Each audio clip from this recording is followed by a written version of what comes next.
First year ہمارا topic ہے نشوونما میں کار فرما عوامل، یعنی کون کون سے عوامل جو ہیں وہ نشوونما میں ہماری مدد کرتے ہیں۔ اس میں ہم نے پہلے پڑھا توارث، ہیریڈیٹی، ٹھیک ہے، جسے ہم وراثت کہتے ہیں کہ جو ہمیں خصوصیات اپنے آباء و اجداد سے ورثے میں منتقل ہوتی ہیں۔ اچھا، اس کی ہم نے تعریف پڑھ لی ہے، اس کے اصول ہم نے 3 پڑھے ہیں، جن میں ایک مشابہت ہے، دوسرا غیر مشابہت ہے اور تیسرا مراجعت ہے۔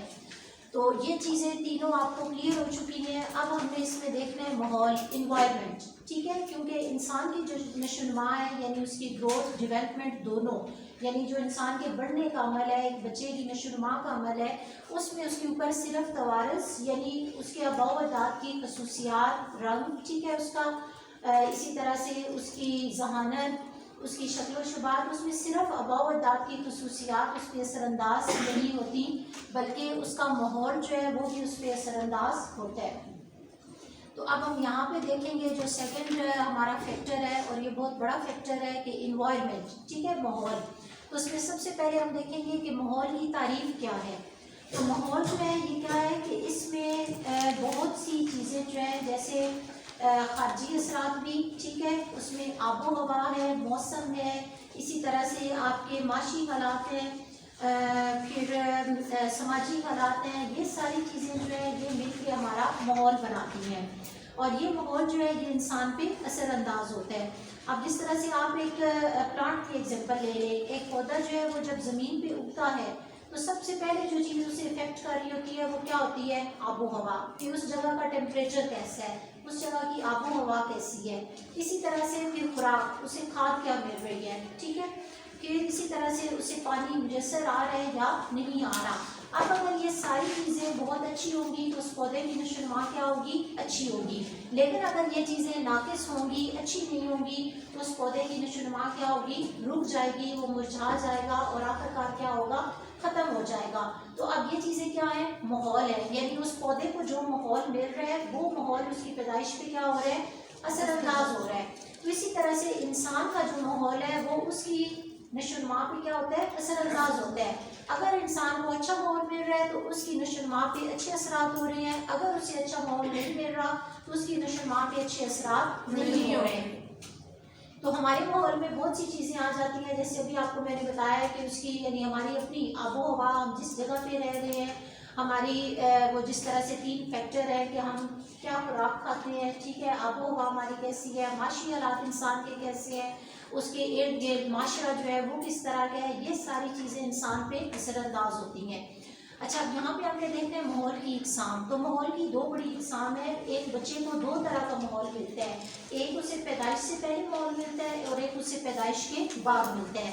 پیدائش سے پہلے کا وہ ماحول ہے جو اسے یعنی اس کی مدر کے ذریعے اس پہ افیکٹ کرتا ہے۔ اگر ماں جو ہے اسے بہت مثبت ماحول ملے ہے، اچھی خوراک ملی ہے، اسے ذہنی طور پہ آرام، سکون، اس کے لیے خوشی کے جذبات رہے ہیں اور وہ مینٹلی سیٹسفائی رہی ہے، تو اس بچے کی نشوونما کے اوپر اچھے اثرات پڑ رہے ہیں۔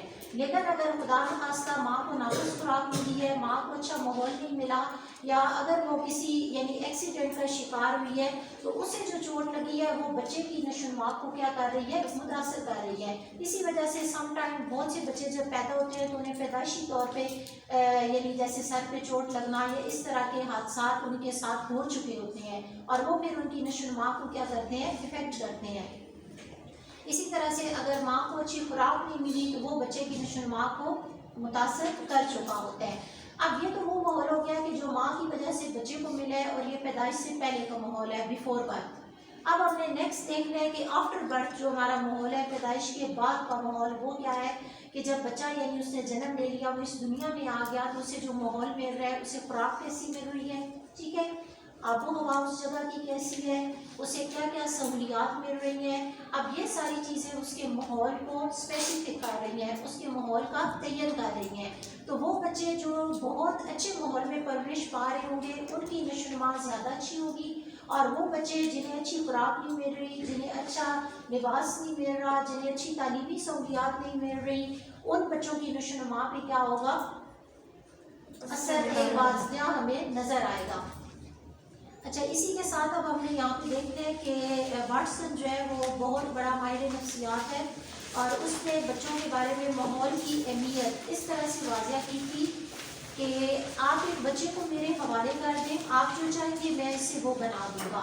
اب یہاں پہ آپ کو ماحول کی اہمیت کا اندازہ ہوتا ہے کہ واٹسن نے یہ کہا کہ آپ ایک بچے کو میرے حوالے کریں، یعنی اس بچے کا جو بھی وراثت ہے، چاہے اسے وراثت میں اچھی خصوصیات ملی ہیں، بری خصوصیات ملی ہیں، لیکن ماحول جب یعنی وہ ایک ٹیچر کے حوالے ہو گیا، یا جیسے واٹسن نے کہا کہ آپ اسے میرے حوالے کریں تو آپ جو چاہیں کہ میں اسے بنا دوں گا۔ تو ماحول جو ہے وہ انسان کو جس طرح سے بنانا چاہے، جس طرح سے اسے ڈھالنا چاہے، جو بھی ایکسپیکٹیشن رکھ کے اسے مولڈ کرنا چاہے وہ اسے وہ بنا سکتا ہے۔ اسی طرح سے ہمارا جو مذہب ہوتا ہے یہ بھی ہمیں کہاں سے مل رہا ہوتا ہے، ہماری لینگویج، ہمارے جذبات، ہماری دلچسپیاں، رویہ، ثقافت، عادات و اطوار، یہ سب کے سب جو ہے یہ ہمیں ماحول سے ملتے ہیں۔ اگر کوئی بچہ جو ہے وہ مسلم ہے، اس کی لینگویج جو ہے وہ جو والدین کی لینگویج ہے، اسی طرح سے اس کا مذہب، اس کے جذبات، یہ سب کی سب چیزیں ہمیں کہاں سے مل رہی ہوتی ہیں، ماحول سے مل رہی ہوتی ہیں۔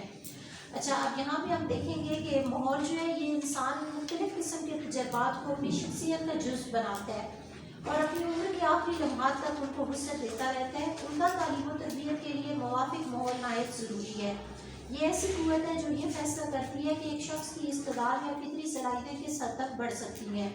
اب آپ دنیا میں دیکھ لیں کہ اگر ہمارے یہاں جو شخصیات تھیں جیسے قائد اعظم، علامہ اقبال، امام غزالی، ابن خلدون، آئنسٹائن، انہیں اگر اچھا ماحول نہ ملتا تو ان کی جو صلاحیات تھی، جو ان کی فطری استعداد تھی، جو ان کی ذہانت تھی، وہ کبھی بڑھ نہ سکتی، وہ وہیں پہ کیا ہو جاتی، ختم ہو جاتی۔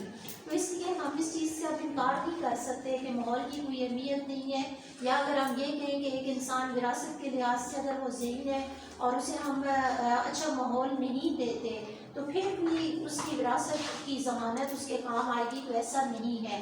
ہمارے لیے عمدہ اور موافق ماحول جو ہے وہ بہت اہم رول پلے کرتا ہے۔ اس کی بالکل ایسی ایگزامپل ہے کہ ابھی اگر کلاس روم میں آپ کو ایک کلاس ایسی دی جائے جس میں تمام فیسلٹیز ہوں، الیکٹرسٹی بھی ہو، فرنیچر بھی ہو اور دیگر سہولیات ہوں، لیکن ایک کلاس روم آپ کو وہ دے دیا جائے کہ جو وداؤٹ فرنیچر ہو، وہاں الیکٹرسٹی نہ ہو، تو آپ کی اب لرننگ جو ہے اس کے اوپر اثرات مرتب ہو رہے ہیں۔ اور وہ کیا اثرات ہیں کہ وہ کلاس روم جس میں آپ کو اچھا ماحول دیا گیا ہے، فیسلٹیز دی گئی ہیں، وہاں پہ آپ کی لرننگ کی سطح زیادہ ہے، اور وہ کلاس روم جہاں پہ آپ کو فیسلٹیز نہیں دی گئی، اچھا ماحول نہیں دیا گیا، وہاں پہ آپ کی لرننگ کی سطح کیا ہے، ڈاؤن ہے۔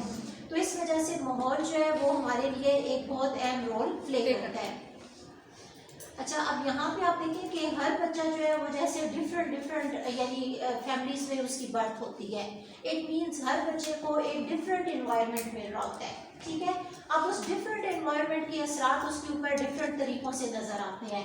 اسی وجہ سے ہر بچے کی تعلیم و تربیت، اس کی لینگویج، اس کی کریکٹر ڈیولپمنٹ اور اس کی لینگویج ڈیولپمنٹ، یہ سب کی سب اس کے ماحول کو اور اس کے گھر کی تربیت کو اس کی عکاسی کرتی ہے۔ جب آپ کسی بھی اسکول، کالج یا کسی ادارے میں آتے ہیں تو وہاں پہ جو بچہ آتا ہے وہ اپنے گھر کے ماحول کو ریپریزینٹ کر رہا ہوتا ہے کہ وہ یعنی آپ کی ویلیوز، آپ کی لینگویج، آپ کی انٹرسٹ، آپ کے ایپٹیچیوڈ، یہ ساری چیزیں آپ اپنے ماحول سے کیا لے کے ایک ادارے میں آ رہے ہیں۔ اچھا، اب یہاں پہ آپ کو ماحول کی اہمیت سے بھی واقفیت ہوگی۔ اب آپ نے یہاں پہ ڈیسیژن کرنا ہے کہ ہماری نشو و نما پہ کون سا عنصر جو ہے وہ زیادہ اثر انداز ہوتا ہے، توارث یا ماحول، یعنی یا ہیریڈیٹی ہمارے اوپر اثر انداز کرتی ہے یا ماحول، اور یا پھر یہ دونوں مل کے ہمارے اوپر اثر انداز ہوتے ہیں۔ تو یہاں پہ اب ہم یہ کنکلوڈ کرتے ہیں کہ ایک فیکٹر ہمارے اوپر اثر انداز نہیں ہوتا۔ اگر ہم یہ کہیں کہ صرف وراثت اثر انداز ہوتی ہے تو ہر بچہ جو ذہین پیدا ہو رہا ہے، چاہے اسے اچھا ماحول ملے گا یا نہیں ملے گا، وہ بچہ کیا ہوگا، ذہین ہوگا۔ اٹ مینس ہماری ماحول کی امپورٹنس ختم ہو جاتی ہے۔ لیکن اگر ہم یہ کہیں کہ یہ دونوں مل کے اثر انداز ہو رہے ہیں تو اس کا مطلب یہ ہے کہ اگر ایک بچہ اچھے ذہانت لے کر پیدا ہوتا ہے، ٹھیک ہے، بہت جینیس ہے، انٹیلیجنٹ ہے، پلس اسے بہت اچھا ماحول بھی ملا ہے، شروع سے اسے اچھی خوراک ملی ہے، اچھا سیٹ اپ ملا ہے، اچھی اس کی اسکولنگ ہوئی ہے، اس کی پیرنٹس کی طرف سے تربیت اچھی ہوئی ہے، اٹ مینس اس کی وہ صلاحیتیں ٹاپ پہ چلی گئی ہے۔ اسے دونوں فیکٹر کیا ملے ہیں، اچھے ملے ہیں، توارث بھی اور ماحول بھی۔ لیکن اگر ایک بچہ بہت ذہین پیدا ہوا ہے اور اسے آب و ہوا اچھی نہیں ملی، خوراک اچھی نہیں ملی، اچھی اسکولنگ نہیں ملی، اسے اچھی سہولیات نہیں ملی، تو اس کی وہ جو ذہانت ہے وہ لو لیول پہ چلی گئی ہے، کیونکہ اسے اپنی ذہانت کو پالش کرنے کے مواقع نہیں ملے۔ اس کی بالکل ایسی ایگزامپل ہے کہ ایک بچہ جو ہے وہ یہ لکھنے پڑھنے بولنے کی جو صلاحیتیں ہوتی ہیں یہ ہر انسان کے اندر موجود ہوتی ہیں، لیکن لکھنا انہیں آتا ہے جن کی اسکولنگ ہوتی ہے، اور انہیں لکھنا نہیں آتا جن کی اسکولنگ نہیں ہوئی ہوتی۔ اب یہاں پہ ڈفرینس کیا آ گیا؟ اٹ مینس جسے رائٹنگ آتی ہے اور اچھی رائٹنگ آتی ہے، اس نے پریکٹس کی ہے، اسے رائٹنگ انوائرمنٹ ملا ہے، اور جسے نہیں آتی اٹ مینس اسے وہ انوائرمنٹ ہی نہیں ملا۔ اور دوسری اس کی ایگزامپل یہ ہے کہ اگر ہم گندم کا بیج بوتے ہیں تو اس سے کون سا پودا پیدا ہوگا؟ گندم ہی۔ اور اگر ہم چنے کا بیج بوتے ہیں تو چنا ہی۔ ایسا نہیں ہوگا کہ گندم سے آپ چنے کو اگا لیں گے۔ اب یہ توارث کی اہمیت ہے۔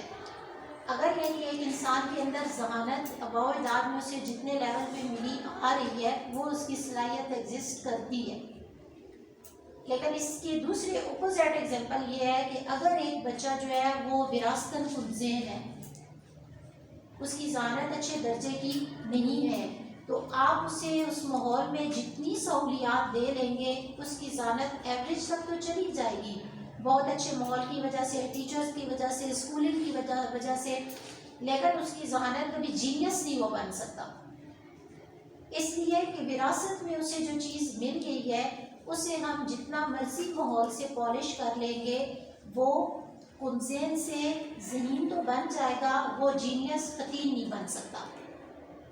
اب یہ کس کی اہمیت ہے؟ وراثت کی، ٹھیک ہے۔ بالکل اس کی ایک اور ایگزامپل یہ ہے کہ اگر آپ ایک بہت اچھی اسٹیچنگ مشین پرچیز کرتے ہیں، بہت اچھی وہ کوالٹی کی ہے، اور آپ اس کی کچھ عرصے تک دیکھ بھال نہیں کرتے، اٹ مین آپ اس سے اچھا انوائرمنٹ نہیں دے رہے، تو وہ مشین کیا ہو جائے گی؟ خراب ہو جائے گی، اور اس کی وہ جو تمام خصوصیات ہیں وہ اسے پراپر اس کی دیکھ بھال نہ ہونے کی وجہ سے اس کی تمام خصوصیات ختم ہو جائیں گی۔ تو اس لیے اب ہمیں یہاں سے یہ پتہ چلتا ہے کہ ہمارے اوپر صرف ماحول اثر انداز نہیں ہوتا اور نہ ہی صرف توارث انداز ہوتا ہے، بلکہ یہ دونوں عوامل مل کر انسان کی نشو و نما کو متاثر کرتے ہیں، اور اسی طرح سے دونوں جو عوامل ہیں ان کے اثرات انسان کی نشو و نما کے اوپر واضح طور پہ نظر آتے ہیں۔